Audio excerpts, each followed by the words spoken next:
Hi வணக்கம் மக்களே, welcome to my channel. இன்னைக்கு என்ன பார்த்தீங்கன்னா ஆட்டோ படம் ரிவ்யூ. நான் ஆட்டோ ஓடுறதால நான் ரிவ்யூ பண்ணுறேன். எந்த படம் பார்த்தீங்கன்னா கங்குவா.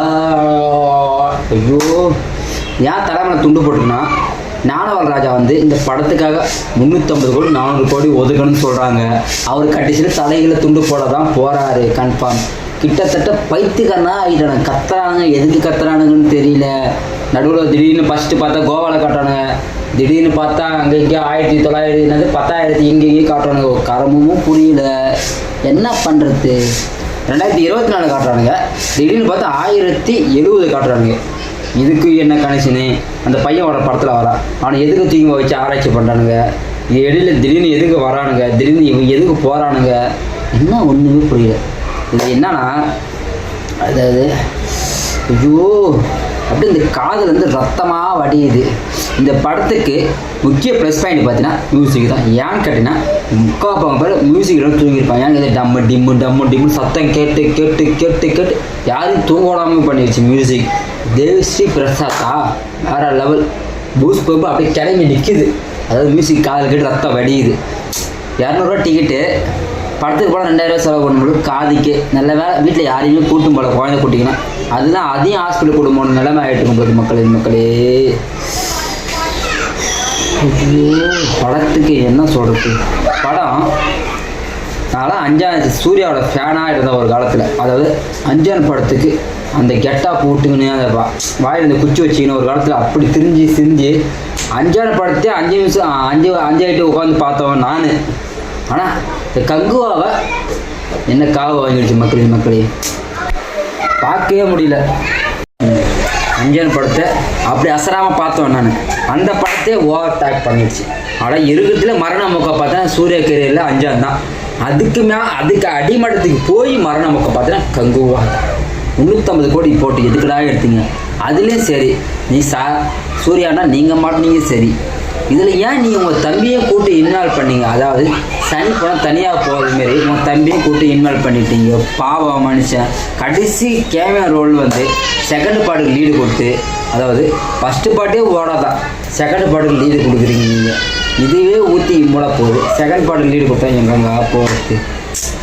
அதாவது சிறுத்தை சிவா என்ன நினச்சிட்டு இருக்கீங்க? அதாவது எல்லாம் கொரோனாவுக்கு தடை பண்ணுறாங்க மாரி தமிழ் சினிமாவில் வந்து சிறுத்தை சிவா தடை பண்ணுங்க. அப்போ தான் தமிழ் சினிமாவே உருப்படும். நான் பாகுபாடு ரேஞ்சுக்கு எடுக்க போகிறேன், 6 ரேஞ்சுக்கு எடுக்க போகிறேன்ட்டு இருக்கிறதுலே மட்டமான படத்தை எடுத்து வச்சுருங்க. கடைசியாக போனது எங்கள் நம்ம விக்ரம் நடித்த படம். அந்த படத்துக்கும் ரொம்ப எதிர்பார்த்து கேவலமாக போச்சு. கிட்டத்தட்ட நல்லா வேலைன்ட்டாங்க.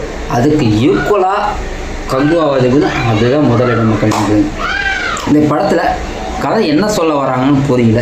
இதில் எதுக்கு திருடி அதை போட்டுன்னு பார்க்கறதுக்குள்ளே ஒன்றுமே அவங்க பேசுகிறது புரியல. எதுக்கு துரோகம் பண்ணுறானுங்க? இதில் நிறைய கேரக்டர் இருந்தது. நட்டி, கருணாசு, அந்த பாஸ்கரா, போஸ் வெங்கட்டு, இந்தமாரி நிறைய கேரக்டர் இருக்குது. அது முக்கியமாக நம்ம கேஎஸ் ரவிக்குமார்லாம் வந்துடுறாங்க. யோகி பாபு 10 நிமிஷம் சிரிக்கிற மாதிரியே கவலைப்படல. இந்த கிங்ஸ்லி அந்த ஹீரோனி எதுக்கு தான் வச்சானுங்களே தெரில. அந்த அளவுக்கு வச்சுக்கிறாங்க. படம் மொக்க ரொம்ப மொக்க. என்ன சொல்ல பாருங்க.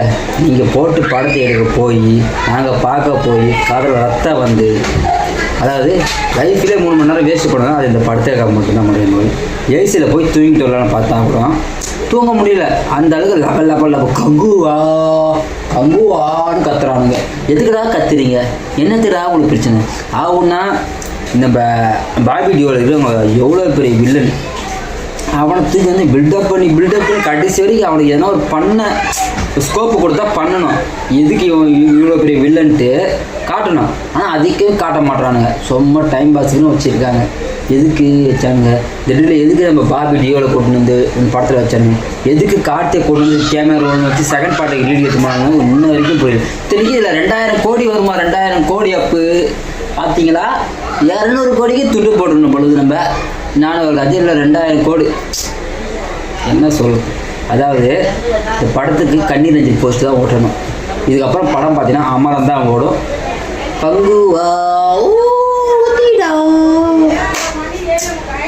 இதில் ஏன்னா ப்ளஸ் சொல்லணும்னு பார்த்தீங்கன்னா ஒரு சில இந்த கிராஃபிக்ஸு அந்த அனிமேஷன்லாம் நல்லா இருக்குது படத்தில், அது மட்டும் தான் ப்ளஸ்ஸு. மற்றபடி சூர்யா நடிப்பு ஓரளவுக்கு பாராட்டலாம். மற்றபடி வேறு யாரும் நல்லா இல்லை மக்களே. என்ன சொல்ல போனாங்க, படத்துக்கு யாரும் குடும்பத்தோடு போயிடாதீங்க. காதில் ரத்தம் வந்துடும். வடிவேல் சொல்கிறேன், பிளட் சேம் பிளட், அதேமாரி தான் வரும் காதில் இருந்து ரத்தம். மியூசிக்கு பிச்சுட்டாங்க, காதில் ரத்தம் வர அளவுக்கு பிச்சுட்டானுங்க. படத்தை புதைச்சிட்டானுங்க, மண்ணிலேருந்து தோண்டி எடுக்காத அளவுக்கு புதைச்சிட்டானுங்க. அதனால் கங்குவா படத்துக்கு 100க்கு பார்த்தீங்கன்னா 20% கூட கொடுக்க முடியாது. அதாவது மைனஸ் கம்மியாக போகலாம் தவிர அதிகமாக போக முடியாது. அதாவது பாட்டு 1 பார்க்க முடியல, அந்த அளவுக்கு வெளியே வந்து கதறாங்க. எங்கே பாட்டு 2 போகுது, 1 2 3 இதுக்கு மேலே படத்துக்கு போகாது சாமி, போதும்.